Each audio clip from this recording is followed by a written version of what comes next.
Tá na hora. Vamos à entrevista do dia com Denise Campos de Toledo. E vamos falar agora sobre o atual cenário político, a possível configuração da esquerda para 2022 e a participação das mulheres na política. Eu converso com a Manuela Dávila, ex-deputada federal pelo PCdoB e candidata à presidência em 2018. Manuela, boa noite. Boa noite, Denise. É uma alegria conversar contigo e com todas e todos os telespectadores. Bom, Manuela, vamos falar da esquerda, né? Agora nós temos a novidade da possibilidade de Lula voltar à disputa das eleições presidenciais no próximo ano. Eu queria saber como é que você vê o posicionamento da esquerda em relação a isso, porque a gente tem visto algumas conversas, mas uma dificuldade de aliança. Você acha que isso ainda é possível?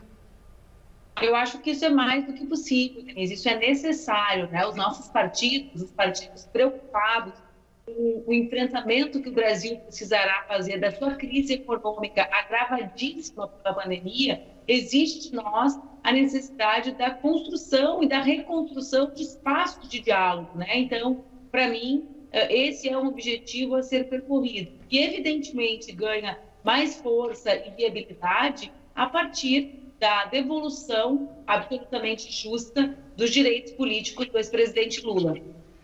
Agora, a gente vê uma dificuldade muito grande, por exemplo, de entendimento com o Ciro Gomes. Isso aconteceu também em 2018, no segundo turno, e ele repete a mesma posição que ele teve naquela época, quando o Haddad foi para o segundo turno. Vocês estavam no segundo turno, não é? Eu admiro muito o Ciro, né? Nós somos colegas, fomos deputados federais juntos. Meu primeiro mandato dele de deputado federal lá atrás.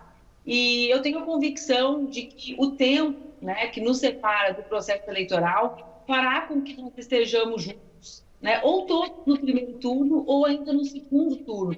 Tenho a certeza de que um homem comprometido com o Estado brasileiro, com os direitos do nosso povo como ele é, não se furtará, né, a possibilidade de contribuir para que o Brasil freie essa destruição, essa verdadeira destruição do Estado brasileiro, dos direitos do nosso povo que nós temos vivido, né, Denise? Vê bem, nós não estamos falando apenas, né, da necessidade de um novo ciclo político para o Brasil. Nós estamos falando sobre a necessidade da reconstrução de um país destruído, né, e com uma destruição agravada pela má condução da pandemia.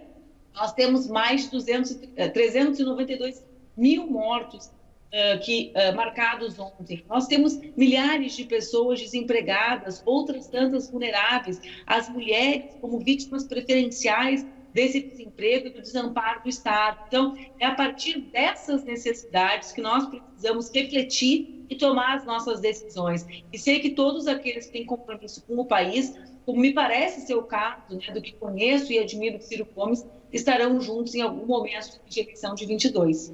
Mas a gente também vê uma tentativa de mobilização de partidos de centro, de possíveis candidatos de centro para formar aí talvez uma chapa única que tenha força para acabar com o que seria a polarização entre Bolsonaro e Lula.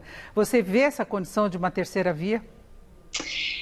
Eu acho que existe, sim, um esforço muito grande dos setores da direita tradicional brasileira de construírem uma alternativa sua, né? E eu digo da direita tradicional brasileira porque, na realidade, é uma direita tentando se comportar como centro, porque ela, né, deriva de um conceito falso de que nós estamos em polarização a Bolsonaro do ponto de vista ideológico.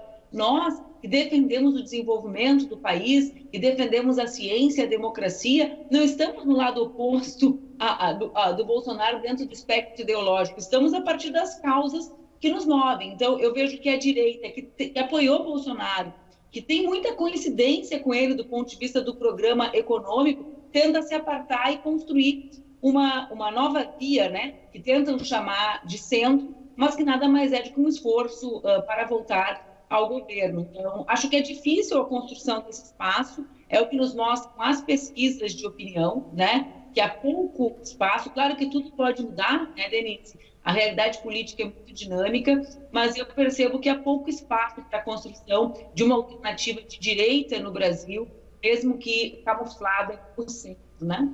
Agora, a gente ainda vê uma polarização muito grande que acabou se repetindo, pelo menos nas campanhas para as eleições no ano passado, né, da qual você participou também em Porto Alegre, mas mostrou também o eleitor um pouco mais conservador, pelo menos em relação às prefeituras, né, sem aquela polarização que a gente percebeu nas campanhas. Você acha que isso indica alguma mudança para as eleições presidenciais?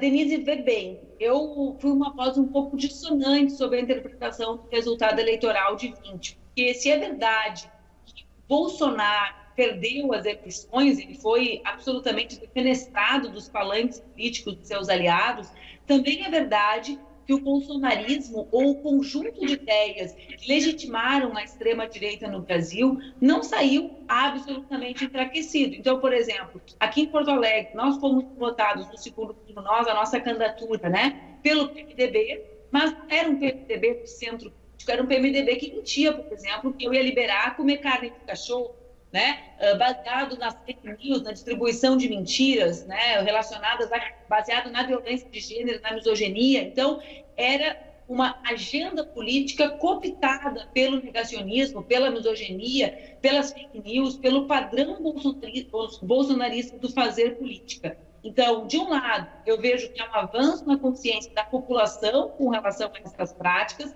mas, de outro lado, eu vejo que, inclusive, partidos que não estavam aliados a essas práticas nefastas em 2018, aderiram a elas porque sabem que ainda tem algum grau de êxito.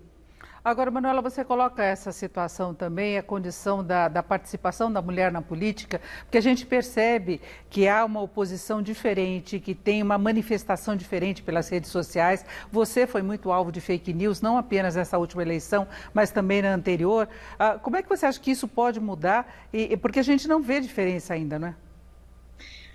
Denise, é lamentável, né? Porque a violência política de gênero, desde 2014, ela cresceu no Brasil de forma assustadora. Tu bem sabes, eu já disputei 8 eleições, eu tive mandatos desde 2005, a minha primeira eleição foi em 2004, quando a gente começa a errar as décadas, é que o tempo chegou, né, Denise? Mas, então, desde 2004, eu disputei eleições, e a verdade é que nós, mulheres, sempre sofremos algum grau de violência e muito preconceito. Mas essa violência como um elemento estruturador da política brasileira, da vida pública, política nacional, acontece com maior intensidade desde 2014, naquela eleição que Dilma venceu no segundo turno e conquistou o seu segundo mandato.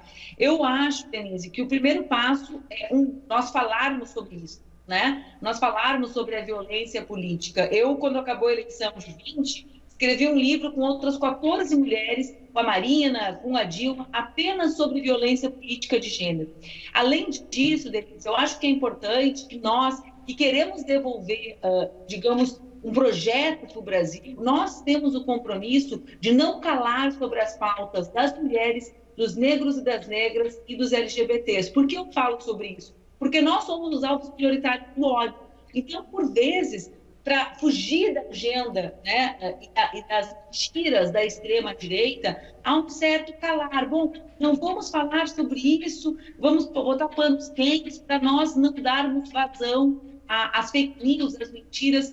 E eu acho que nós precisamos falar muito, né, sobre as mulheres, sobre a luta das mulheres, sobre os negros e negras. Por quê? Porque a desigualdade brasileira, a desigualdade econômica brasileira é estruturada a partir das questões racial e de gênero. Portanto, se a nossa agenda é uma agenda sobre trabalho e renda, nós precisamos saber que desemprego atinge a todo o povo brasileiro, mas atinge especialmente negros e negras e mulheres, né? Então, nós precisamos conjugar a questão de gênero e de raça com esse novo projeto para o nosso país e não nos calar diante da ofensiva e da tentativa de silenciamento que a extrema-direita provoca. E eu queria saber qual é a sua posição pessoal em relação aos seus planos para as próximas eleições. Olha, Denise, eu tenho trabalhado muito, eu coordeno o trabalho de um instituto que tem como centro o combate às redes de ódio e fake news, e eu tenho a disposição de contribuir com o nosso campo político. Acho que o nosso campo político, a esquerda, os democratas, aqueles que aderem à democracia e à ciência, nós precisamos ter um pacto que envolva os governos de Estado, né, que envolva a eleição nacional para termos força para vencer a eleição.